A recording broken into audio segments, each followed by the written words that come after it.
Hello, I hope you've had a really good week. Wow, we've crossed the Rubicon. Keir Starmer must go. I mean, you probably already knew that, but like he's got to go now. And I mean now. Why do I say that now?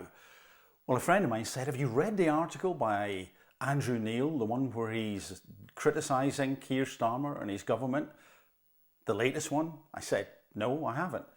My friend said, you really have to have a read. So I had a read and I said to myself, wow.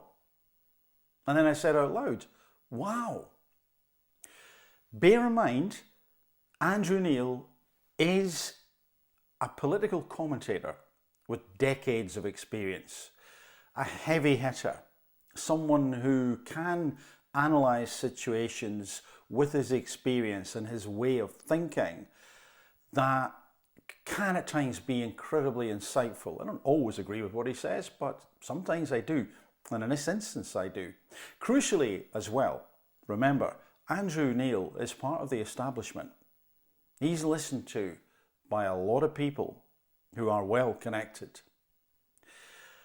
I would encourage you to read the article, not because I'm on commission, but because he's written in it. And it is his experience that shows up in this article. And it's best to get the power of it to read it as a whole. However, until you do that, or if you decide not to, I'm going to share with you some highlights. I just took a couple of notes, scribbled them down literally, and thought, right, I'm going to share this with you because you may find this really interesting. In fact, very interesting if you haven't heard of this already.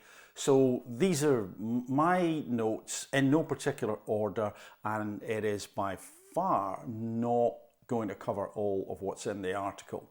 But to begin, Andrew Neil talks about politicians and talks about how we're used to them being conservative with the truth, using misdirection, obfuscation, etc. But, and I'm paraphrasing, Keir Starmer is in a different league. In fact, and again paraphrasing, truth is probably a stranger to him. Then, net migration, the largest ever drop in a 12-month period, cut by 50%. Keir has written, we've taken back control. We've taken back control. And as Andrew Neil points out, hold on a second, half of that time that you're quoting, well, it was the Tories, it wasn't you. And in fact, what you're benefiting from are the changes that they put in place. I think James Cleverly was the Home Secretary then. And so quite outrageously, the bold Keir glibly says, we've taken back control. And that's one of the things that has incensed Andrew Neil, not only him, of course. What sort of leadership is that? What sort of honesty is that? If that's at the head, so-called, of the country, what is that teaching people? What sort of example is that? Anyway, these are my words, not Andrew Neil's. Then, Andrew Neil points out that certain changes that Keir seems to have made to his rhetoric are certainly, or almost certainly, because reform's hot on his heels. And I've talked about this spin, this turning on a dime or a sixpence because he wants to stay in power or gain more power. But his values and beliefs seem to take second place to that.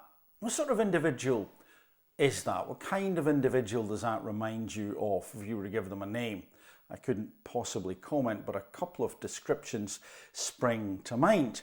Then Andrew Neil alludes to, well, Jeremy Corbyn, who is, of course, Keir Starmer's friend. Is he your friend? Friend. And later, is he your friend? Not friend. I mean, that in of itself, alarm bells.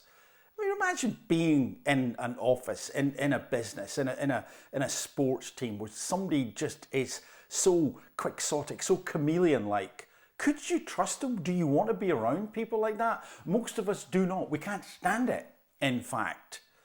And then, I think it was part of an interview, Keir was asked about, his policies going forward. Would they be Corbyn-esque in nature? And Keir says something like, well, they're not policies, they're pledges. Guess what happened next? Well, you probably don't have to. And this sort of stuff obviously riles Andrew Neil, riles me, riles you probably, but there's just so much of it.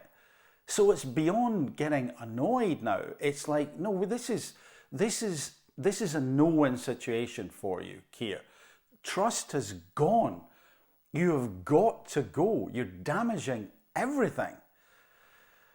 Anyway, I'm going to lay these numbers out slightly differently compared to the article, but they are, as far as I'm aware, if I've taken them down properly, the same. And it's really interesting to consider this. The election was fought on. This is Labour. Tax rises of 8.5 billion. In the first budget, 8.5, close to it? No, 40 billion.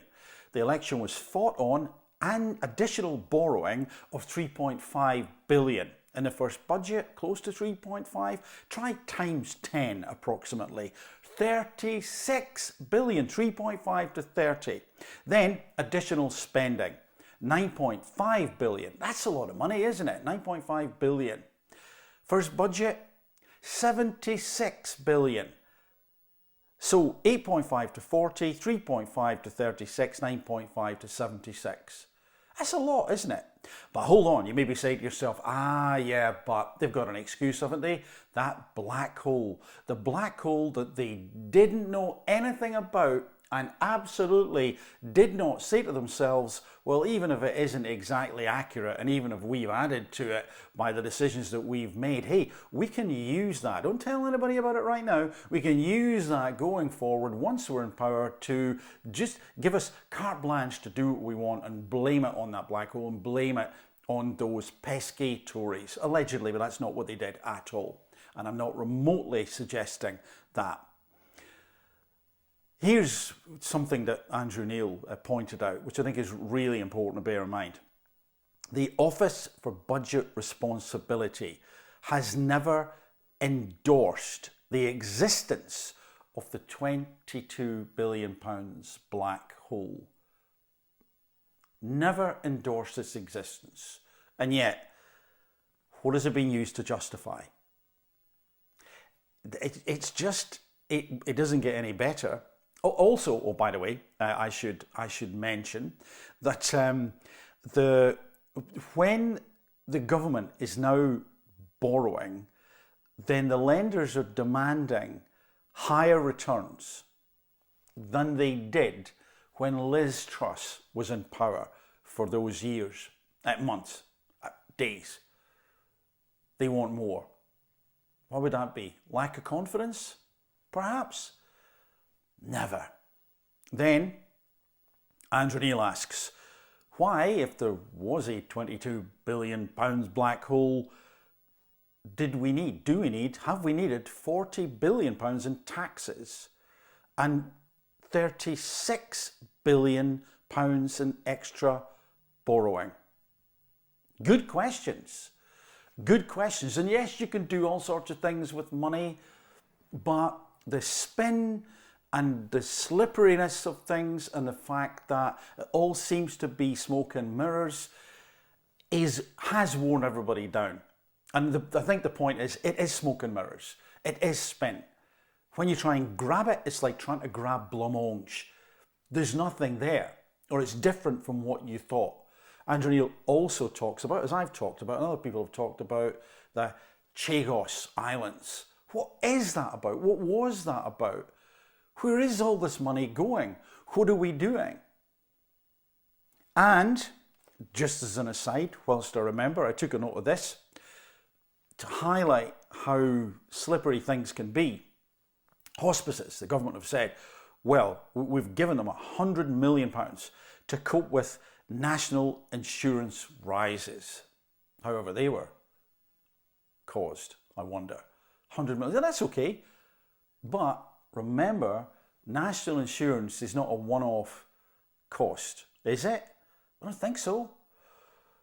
The 100 million that they gave them was a capital grant. Capital. Not a kind of revenue type based thing or expenditure. Capital expenditure. That's a different thing. That's a different beast. So what do you think? Can Keir Starmer stay? Is that remotely possible? Should he stay?